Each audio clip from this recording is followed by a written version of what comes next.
구독, 좋아요 꾹꾹. 여러분 반갑습니다. 말씀 창고의 서현 목사입니다. 오늘도 시청해 주셔서 감사합니다. 여러분의 구독과 좋아요, 알람 설정으로 저희 채널을 응원해 주세요. 항상 함께 해주셔서 감사합니다. 오늘은 열왕기하 12장 9절부터 21절 말씀입니다. 오늘 말씀은 변질된 믿음을 보인 사람의 비참한 결말이 기록되어 있습니다.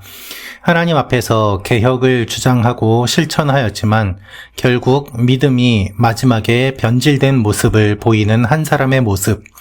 오늘 이 말씀을 통해서 우리에게 주시는 하나님의 마음을 함께 묵상해 보기 원합니다. 9절부터 말씀입니다. 제사장 여호야다는 상자 한 개를 가져다가 뚜껑에 구멍을 내고 그것을 제단 옆 여호와의 성전 입구 오른쪽에 놓아두었습니다.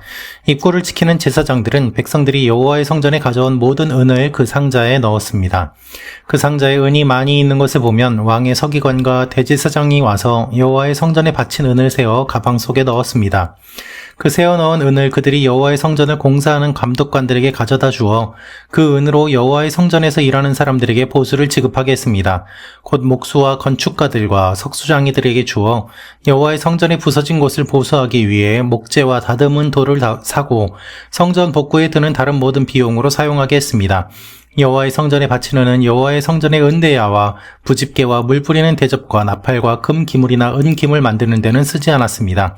그 은을 일꾼들에게 주어 성전을 보수하게 했습니다. 성전을 공사하는 감독관들은 그 은을 받아 일꾼들에게 주는 사람들과 은 사용에 대한 회개를 안 했는데 그것은 은을 맡은 사람들이 성실하게 일했기 때문입니다.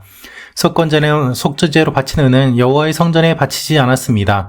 그것은 제사장들이 가졌습니다. 그때쯤 아람 왕 하사엘이 올라와 가드를 공격해 함락시켰습니다. 그러고 나서 하사엘은 예루살렘으로 올라갔습니다. 그러자 유다 왕 요아스는 자기 조상인 유다 왕 여호사밧과 여호람과 아하시야가 바친 모든 신성한 물건들과 요아스 자신이 바친 예물들과 여호와 성전의 창고와 왕궁에 있던 모든 금을 챙겨 아람 왕 하사엘에게 보냈습니다. 그러자 그가 예루살렘에서 물러갔습니다. 요아스의 다른 일들과 그가 한 모든 일은 유다 왕들의 역대기에 기록되어 있습니다.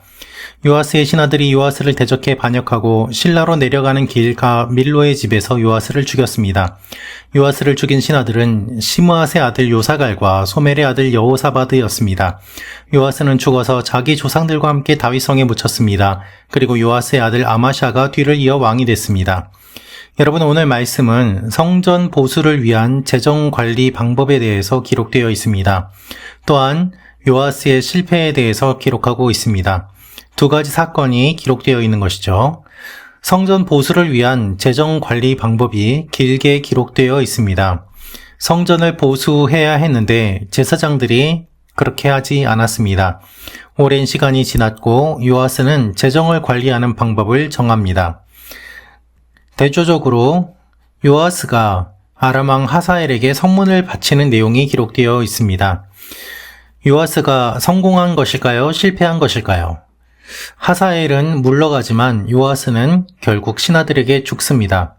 요아스의 믿음 없음과 변질로 인한 비참한 결말을 보여주는 것이 오늘 말씀의 내용입니다. 9절 말씀을 보도록 하겠습니다. 제사장 여호야다는 상자 한 개를 가져다가 뚜껑에 구멍을 내고 그것을 제단 옆 여호와의 성전 입구 오른쪽에 놓아두었습니다. 입구를 지키는 제사장들은 백성들이 여호와의 성전에 가져온 모든 은을 그 상자에 넣었습니다. 여러분, 재정을 투명하게 운영하는 것을 오늘 말씀을 통해서 알 수 있습니다. 제사장들이 관리하던 것이 바뀌어서 성전 입구에 헌물함을 둡니다. 은은 왕의 사람들이 관리하고 비용을 지급합니다. 각 단계에 책임자를 두고 관리를 하는 것이죠. 재정이 투명해지도록 시스템을 만듭니다. 여러분, 우리는 하나님의 일을 한다면서 은혜라는 말로 재정을 불투명하게 하는 경우들이 있습니다. 그럴 경우에는 문제가 생깁니다. 재정을 투명하게 운영하는 것이 중요하였습니다. 제사장들이 재정을 투명하게 함으로 말미암아 성전 보수가 수월해지고 또한 성전을 보수함으로 말미암아 사람들의 믿음이 회복되었던 것입니다. 결국 재정을 투명하게 하는 것은 우리의 영혼과 관계가 있고 영성과 관계가 있고 하나님과의 관계에도 영향이 있습니다. 우리의 삶에 또한 교회에 적용할 수 있는 부분은 어떤 부분이 있을까요? 성전 입구에 헌물함을 둔 이것을 가지고 어떤 사람들은 지금 여러 교회들에서 예배 시간에 헌금함을 돌리지 않고 그 함을 교회 입구에 두고 들어오는 사람이 자발적으로 헌금을 드리는 그와 같은 일을 하는 것이 바로 오늘 본문에서부터 시작되었다라고 이야기하는 경우들도 있습니다. 중요한 것은 헌금 바구니를 돌리든지 헌물함을 문 입구에 두든지 자발적으로 참여하는 것이고 하나님 앞에 기쁘게 드리는 것이고 동시에 그렇게 드려진 것들을 투명하게 운영하는 것입니다. 하나님의 교회가 재정을 투명하게 운영할 수 있도록 또한 하나님의 백성이 재정을 투명하게 할 수 있도록 우리가 기도하며 연구하며 힘써야만 하는 것이죠. 15절 말씀을 보겠습니다. 성전을 공사하는 감독관들은 그 은을 받아 일꾼들에게 주는 사람들과 은 사용에 대한 회개를 안 했는데 그것은 은을 맡은 사람들이 성실하게 일했기 때문입니다. 오늘 말씀을 보면 또 한 가지 알 수 있는 사실이 있는데요. 백성들이 성실하게 일을 했다는 것입니다. 제사장들은 오랜 기간 동안 불성실했기 때문에 책망을 받았습니다. 그러나 백성들은 성실하게 모든 일들을 하였습니다. 15절 말씀처럼 회개 감독을 하지 않아도 될 정도로 백성들은 성실하게 모든 일을 하였습니다. 얼마나 성실하게 하였으면 회개 감독을 안 할 정도였겠습니까? 역대하 24장 10절 말씀은 백성들에게 직접 헌금을 요구하자 더 많이 기쁘게 드렸음을 기록하고 있습니다. 제사장들이 드린 것보다 백성들이 드린 것이 훨씬 더 많았습니다. 제사장들이 헌신하고 헌금한 것보다 백성들이 헌신하고 헌금한 것이 훨씬 많았습니다. 이것은 무엇을 뜻할까요? 하나님의 일은 모두 함께 참여하는 것입니다. 여러분, 교회는 목회자만 일하는 곳이 아닙니다. 성도만 일하는 곳도 아닙니다. 서로 부족함을 채우며 함께 성전을 이루어가야만 합니다. 그것이 아름다운 교회의 모습입니다. 슬프게도 건강하지 못한 교회는 이러한 반응을 보이기도 합니다. 목사님은 교회에서 사례를 받으니까 목사님이 일을 다 해야 돼. 우리는 헌금을 드리는 사람들이지 교회 일을 하는 사람들이 아니야. 반대로 이런 모습도 있습니다. 목회자는 말씀만 전하는 사람이고 일은 성도들이 해야 된다라면서 성도들을 일을 시키고 바쁘게 사역만 돌리는 그와 같은 일들도 일어나기도 합니다. 여러분, 양쪽 다 균형이 깨진 모습입니다. 여러분, 그 사실을 우리가 기억해야 합니다. 하나님께서 우리에게 원하시는 것은 무엇일까요?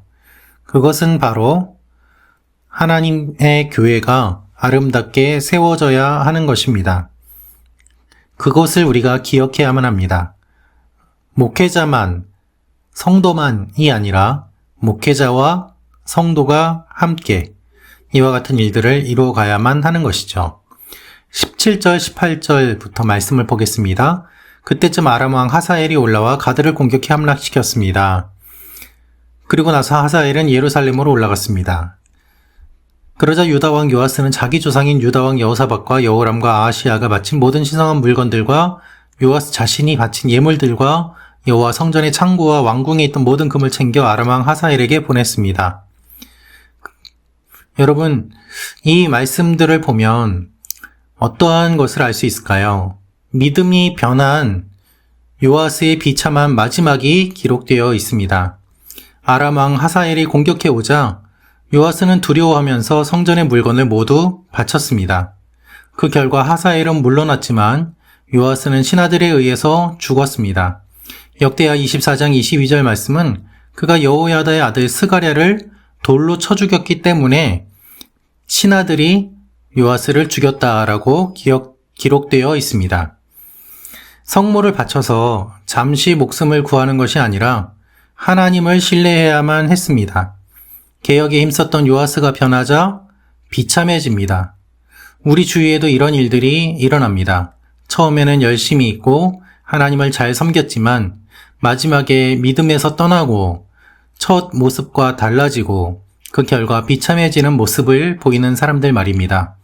오늘 말씀은 신실하고 성실한 백성들의 모습과 변질된 믿음을 가진 왕의 모습을 대조적으로 보여주고 있습니다.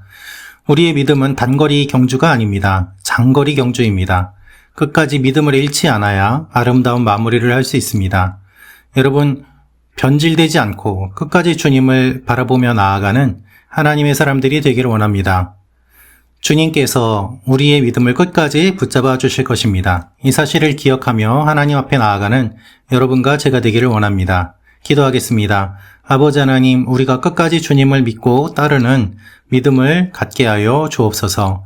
예수님의 이름으로 기도합니다. 아멘.